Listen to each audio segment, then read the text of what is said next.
living in the flow. The Tao and water are synonymous, according to the teachings of Lao Tzu. You are water. Water is you. Think about the first 9 months of your life after conception. You lived in and were nourished by amniotic fluid, which is truly unconditional love flowing into you, flowing as you. You are now 75% water, and your brain is 85% water, and the rest is simply muscled water. Think about the mysterious, magical nature of this liquid energy that we take for granted. Try to squeeze it, and it eludes us. Relax our hands into it, and we experience it readily. If it stays stationary, it will become stagnant. If it's allowed to flow, it will stay pure. It does not seek the high spots to be above it all, but settles for the lowest places. It gathers into rivers, lakes, and streams, courses to the sea, and then evaporates to fall again as rain. It maps out nothing, and it plays no favorites. It doesn't intend to provide sustenance to the animals and plants. It has no plans to irrigate the fields, to slake our thirst, or to provide the opportunity to swim, sail, ski, and scuba dive. These are some of the benefits that come naturally from water simply doing what it does and being what it is. The Tao asks you to clearly see the parallels between you and this naturally flowing substance that allows life to sustain itself. Live as water lives, since you are water. Become as contented as is the fluid that animates and supports you. Let your thoughts and behaviors move smoothly in accordance with the nature of all things. It's natural for you to be gentle, to allow others to be free to go where they're inclined to go, and to be as they need to be without interference from you. It is natural to trust in the eternal flow, to be true to your inner inclinations and stick to your words. It's natural to treat everyone as an equal. All of these lessons can be derived by observing how water, which sustains all life, behaves. It simply moves, and the benefits it provides occur from it being what it is, in harmony with the present moment and knowing the truth of precisely how to behave. What follows is what Lao Tzu might say to you based upon his writing of the 8th verse of the Tao Te Ching. First, when you're free to flow as water, you're free to communicate naturally. Information is exchanged and knowledge advances in a way that benefits everyone. Be careful not to assign yourself a place of importance above anyone else. Be receptive to everyone, particularly those who may not routinely receive respect, such as the uneducated or the homeless or troubled members of our society. Go to the low places loathed by all men, and have an open mind when you're there. Look for the Tao in everyone you encounter, and make a special effort to have acceptance, gentleness, and kindness course through you to others. By not being irritating, you'll be received with respect. By making every effort to avoid controlling the lives of others, you'll be in peaceful harmony with the natural order of the Tao. This is the way you nourish others without trying. Be like water, which creates opportunities for swimming and fishing and surfing and drinking and wading and sprinkling and floating and an endless list of benefits by not trying to do anything other than simply flow. And secondly, let your thoughts float freely. Forget about fighting life or trying to be something else. Rather, allow yourself to be like the material compound that comprises every aspect of your physical being. In the Hidden Messages of Water, Masaru Emoto explains that we are water, and water wants to be free. The author has thoroughly explored the ways in which this compound reacts, noting that by respecting and loving it, we can literally change its crystallization process. If kept in a container with the words love or thank you or you're beautiful imprinted on it, water becomes beautifully radiant crystals. Yet if the words on the container are you fool, Satan, or I will kill you, the crystals break apart, are distorted, and seem confused. The implications of Emoto's work are stupendous. Since our consciousness is located within us, and we're essentially water, then if we're out of balance in our intentions, it's within the realm of possibility that our intentions can impact the entire planet and beyond in a destructive way. As our Creator, the eternal Tao, might put it, water of life am I, poured forth for thirsty men. Do the Tao now. Drink water silently today, while reminding yourself with each sip to nourish others in the same life-flourishing ways that streams give to the animals and rain delivers to the plants. Note how many places water is there for you, serving you by flowing naturally. Say a prayer of gratitude for this life-sustaining, always flowing substance. It's all unfolding in divine order. By now you should be affirming that everyone you need for this journey of yours will show up, and that they'll be perfect in every way for whatever needs you have at this time. Furthermore, they'll arrive at precisely the right moment. In this play called your life, it has all been perfect. Your ex-spouse showed up at just the right time when you needed to create those children you love so much. The father who walked out on you so that you could learn self-reliance left right on time. The lover who abandoned you was a part of this perfection. The good times, the struggles, the tears, the abuse, all of it involved people coming into your life and then leaving. And all of your tears will not and cannot wash out one word of it. This is your past, and whatever your energy level at that time, whatever your needs, whatever your station in life, you attracted the right people and events to you. You may feel that they didn't show up when you needed them, that in fact you were alone and no one showed up at all, but I urge you to see it from the perspective of all of life being in divine order. If no one showed up, it was because you needed to handle something on your own and therefore attracted no one to fulfill your energy level at that time. Viewing the past as a play in which all characters and all entrances and all exits were scripted by your source and was what you attracted at the time frees you from the very low energies of guilt, regret, and often revenge. As a result, you'll go from being an actor who's influenced by others playing the roles of producer and director to being the writer, producer, director, and star of your own glorious life. You'll also be the casting director who possesses the ability to audition anyone you choose. Base your choices on taking the path of no resistance and staying harmonized with the ultimate producer of this entire drama, the universal, all-creating mind of intention. You must be what it is that you are seeking. This is a universe of attraction and energy. You can't have a desire to attract a mate who's confident, generous, non-judgmental, and gentle and expect that desire to be manifested if you're thinking and acting in non-confident, selfish, judgmental, or arrogant ways. The right people will show up precisely when you need them and when you're able to match up. You must be that which you desire. When you are what you desire, you attract it by radiating it outward. You have this ability to match up with the power of intention and fulfill your intention to attract ideal people and divine relationships. Love can only be attracted by and returned by love. The best advice I can give for attracting and maintaining spiritual partnerships, as is emphasized here, is to be what it is that you're seeking. Most relationships that fail to sustain themselves are based on one or both of the partners feeling as if their freedom has been compromised in some way. Spiritual partnerships, on the other hand, are never about making another person feel inferior or ignored in any way. The term spiritual partnership simply means that the energy that holds the two of you together is in close harmony with the source energy of intention that I've described earlier. You've already connected to those you want in your life, so act like it. Mystically speaking, there's no difference between you and another person. A weird concept, perhaps, but nevertheless valid. This explains why you can't hurt another person without hurting yourself, nor can you help another person without helping yourself. You share the same source energy with everyone, and consequently you must begin to think and act in a way that reflects your awareness of this principle. When you feel the need to have the right person show up, begin to change your inner dialogue to reflect this awareness. Rather than saying, I wish this person would show up because I need to get out of this rut, activate a thought instead that reflects your connection, such as, I know the right person will be arriving in divine order at precisely the perfect time. You are love. You emanated from pure love.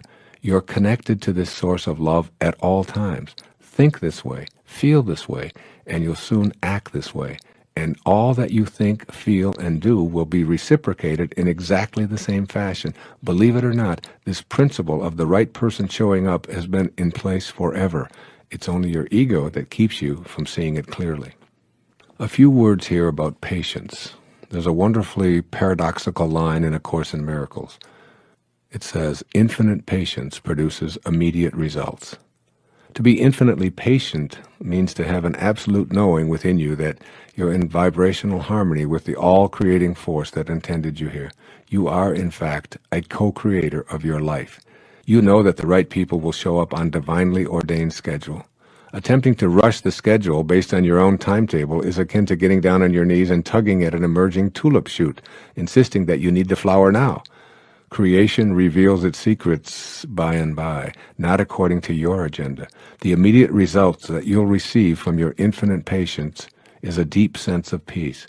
You'll feel the love of the creation process, you'll stop making incessant demands, and you'll start being on the lookout for exactly the right person. Here's a quote from Marcus Aurelius, the famous Roman emperor.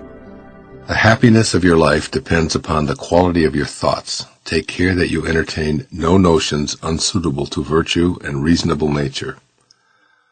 And here's Mother Teresa. God does not command that we do great things, only little things with great love. There are no justified resentments. You hear people say this all the time. I have a right to be upset because of the way I've been treated. I have a right to be angry, hurt, depressed, sad, and resentful. Learning to avoid this kind of thinking is one of my top 10 secrets for living a life of inner peace, success, and happiness. Anytime you're filled with resentment, you're turning the controls of your emotional life over to others to manipulate.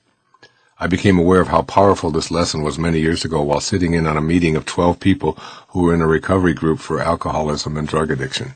All 12 of those people were accustomed to blaming others for their weaknesses, using almost any excuse as a rationale for returning to their self-defeating ways. On a poster hanging in the room were these words, "In this group, there are no justified resentments." Regardless of what anyone would say to another group member, no matter how confrontational or ugly the accusations, each person was reminded that there are no justified resentments. You may need to consider whom you resent before you make your own choice about whether this is useful for you. Resentments give you an excuse to return to your old ways. This is what got you there in the first place. Why resentments are there? You may be familiar with a popular television show called Who Wants to Be a Millionaire? If the contestant answers 15 multiple-choice questions, he or she wins $1 million. Starting with a $100 question, the person in the hot seat answers 5 questions until reaching the $1,000 level. At this point, the person is guaranteed to leave with something.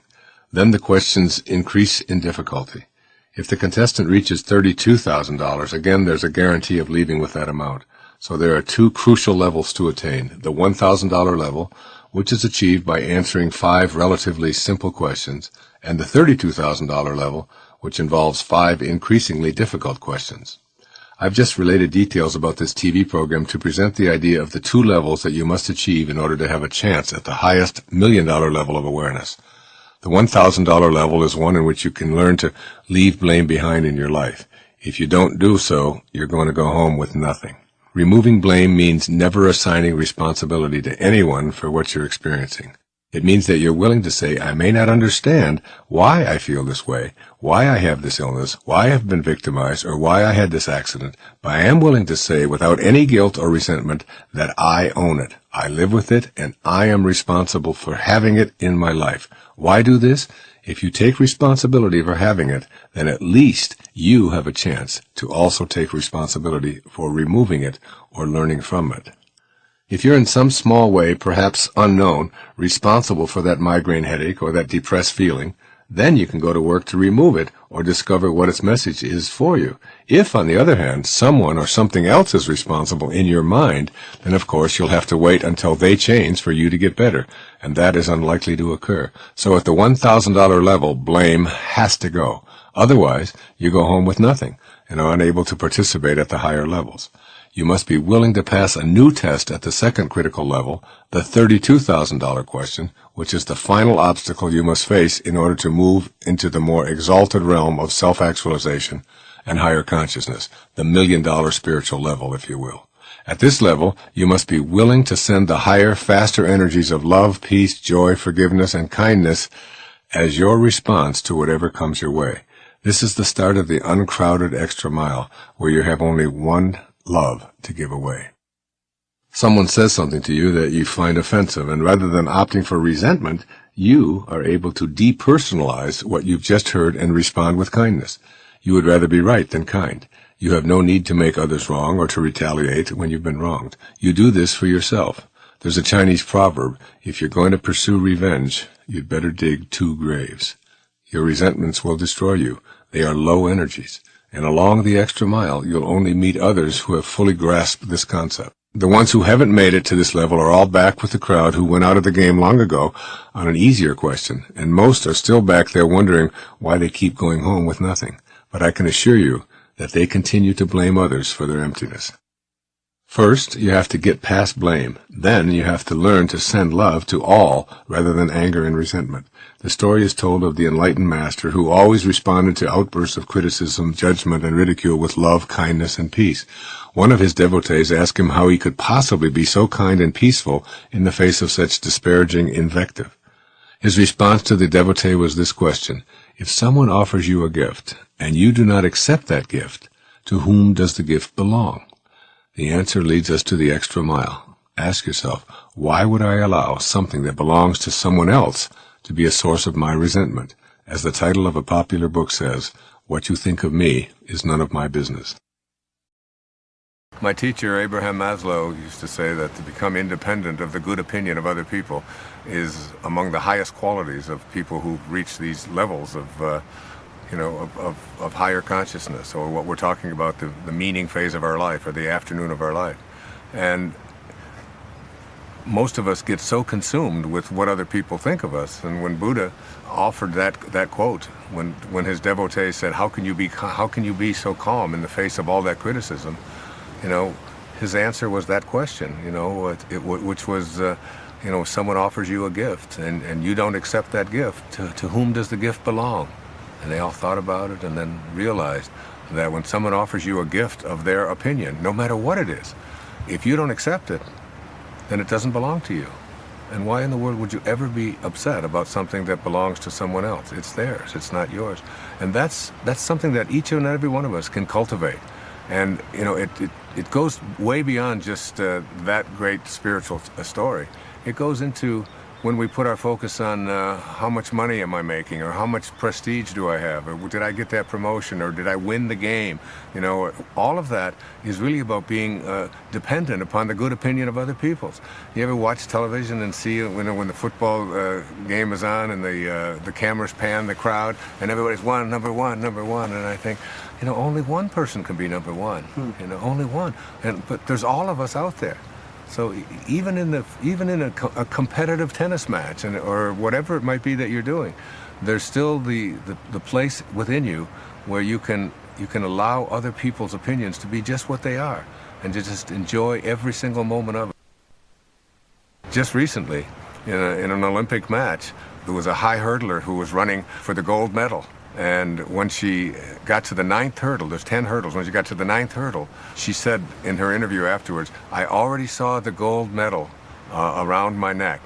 And as soon as she took her focus off of what she was there to do and onto the outcome, or what other people were going to think of her and what it was going to be like to stand on the podium, she hit the hurdle. And she hadn't hit a hurdle in years.